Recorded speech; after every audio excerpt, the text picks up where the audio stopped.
ফুসলা ফাসলা দোয়া দুরুদ করে টোরে আমি যদি সব নিজের পক্ষে করে নিতে পারি, তাহলে এবার সারা বছর আবার যা মানুষ তা করলাম।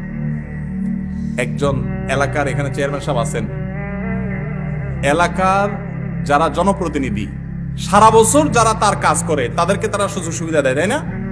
ভোটের সময়, নির্বাচনের সময় কোনো সময় তোমার চেহারা দেখা যায় না, চান্দু রিলিফের চাইলে আসা পরে তুমি এসে হাজির হয়ে গেছো ভাগ নেওয়ার জন্য। কি বলেন, চেয়ারম্যান সাহেব তারা খুব পছন্দ করে দিবে না দৌড়ানে দিবে?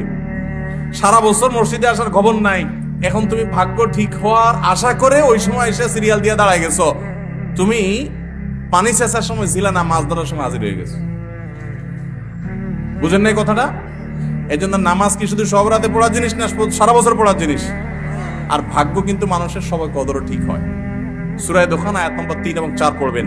আল্লাহ সুবহানাহু ওয়া তাআলা বলেছেন, ইন্না আনজালনাহু ফি লাইলাতিন মুবারাকা ইন্না কুন্না মুনজিলিন ফিহা ইউফরাকু কুল্লু আমরিন হাকিম। ওই যে রাতে কোরআন নাযিল হয়েছে সেটা লাইলাতুল কদর, সে রাতে সমস্ত গুরুত্বপূর্ণ বিষয়গুলো ধার্য হয়ে থাকে। আল্লাহ আমাদের বুঝার তৌফিক দান করুন।